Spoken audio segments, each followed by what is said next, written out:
السلام علیکم ورحمۃ اللہ وبرکاتہ۔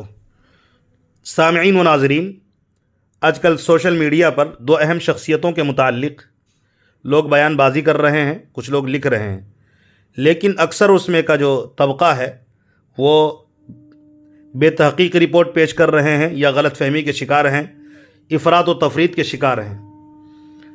تو میں سوچ رہا تھا کہ تحقیقی رپورٹ لوگوں کے سامنے آنا چاہیے، معاملہ کیا ہے اور کیا معاملے کا رخ دیا جا رہا ہے، اس کو سمجھ کر ہی آدمی کو کوئی بھی بات کہنی چاہیے، کوئی بھی بات لکھنی چاہیے۔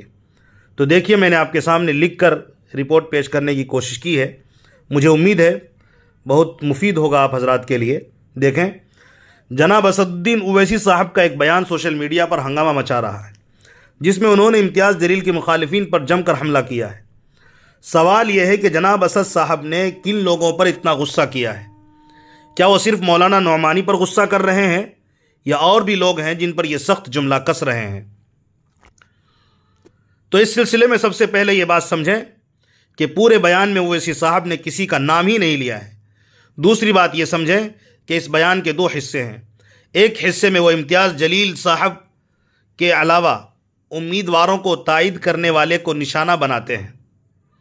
غالباً وہ شروع کا حصہ ہے جس میں وہ آگے چل کر حضرت دامت برکاتہم کہہ کر مولانا نعمانی صاحب کی طرف اشارہ بھی کر رہے ہیں۔ تو اس میں غصے کا اظہار کرتے ہوئے مولانا نعمانی صاحب پر سخت انداز میں اور استہزاء کے انداز میں بیان دیتے ہوئے کہتے ہیں کہ جس کی آپ نے تائید کی وہ بس اتنے ہزار ووٹ حاصل کر پائے ہیں وغیرہ، مگر اس میں کوئی توہین آمیز جملہ نہیں کہتے ہیں، بس سخت انداز اور استہزاء بھرے انداز میں اعتراض جتا رہے ہیں۔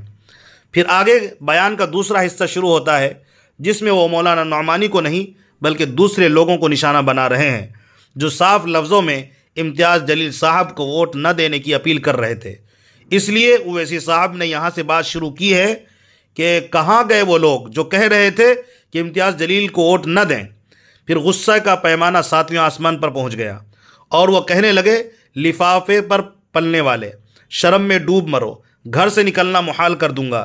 یہ سب جملہ مولانا نعمانی کے لیے نہیں تھا بلکہ وہ دوسرے لوگ تھے جو اورنگ آباد کے یا آس پاس کے مقامی لوگ ہیں۔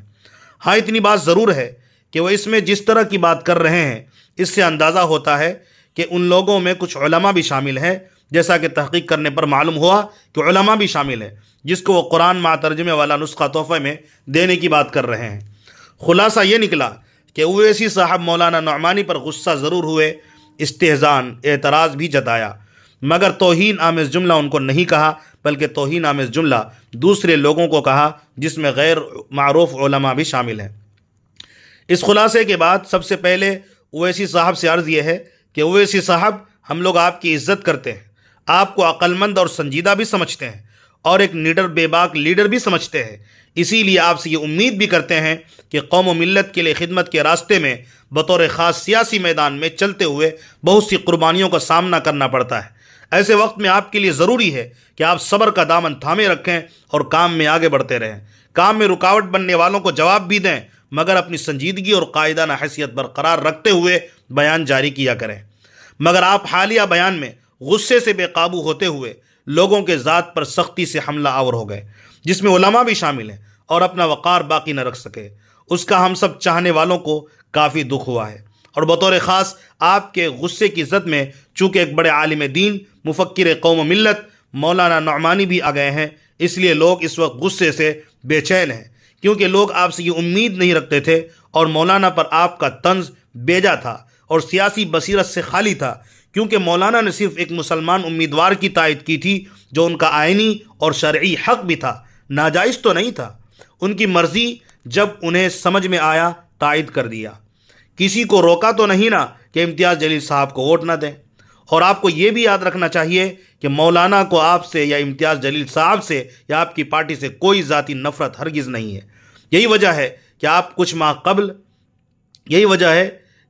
کچھ ماہ قبل جب پارلیمنٹ کا الیکشن تھا تو اس وقت امتیاز جلیل صاحب امیدوار تھے، تب حضرت نعمانی صاحب نے ان کا نام لے کر لوگوں سے ووٹ دینے کی اپیل کی تھی۔ ویڈیو یوٹیوب پر موجود ہے، لہٰذا آپ نے بیجا اعتراض اور طنز کیا ہے۔ سیاسی بصیرت کا تقاضا تو یہ تھا کہ آپ امتیاز جلیل صاحب کے ہارنے کا ذمہ دار ای وی ایم گھوٹالے اور فرقہ پرستی والے نعرہ بٹوگے تو کٹوگے وغیرہ کو ٹھہراتے، جو کہ سچ بھی ہے۔ آپ نے تو اپنے لوگوں کے خلاف بیان دے کر ای وی ایم کو سیف ہونے کا اور فرقہ پرستی کی آگ سے لوگوں کے محفوظ ہونے پر گویا مہر لگا دیا۔ اور آپ سے گزارش یہ ہے کہ علماء کے خلاف زبان پر قابو رکھیں، کیونکہ علماء سے بڑھ کر اس ملک و قوم کا کوئی محسن ہو ہی نہیں سکتا۔ انگریزوں کی غلامی سے ملک و قوم کو نکالنے والے یہی علماء پیش رہے ہیں۔ سب سے زیادہ انہی علماء کی گردنیں کٹی ہیں، جس کے نتیجے میں آج آپ بھی ایک سیاسی لیڈر ہیں، ورنہ تو لوگ انگریزوں کی غلامی قبول کر چکے تھے اور جوتیاں صاف کرنے پر مجبور تھے۔ اب آخر میں سوشل میڈیا پر لکھنے والے اور بیان دینے والوں سے گزارش۔ سوشل میڈیا پر جو لوگ لکھ رہے ہیں اور بول رہے ہیں، ان میں سے اکثر لوگ اویسی صاحب کے 6-7 منٹ کے پورے بیان کو بلا تحقیق حضرت نعمانی صاحب کے خلاف سمجھ کر لکھ رہے ہیں اور بول رہے ہیں، جو انتہائی غلط ہے۔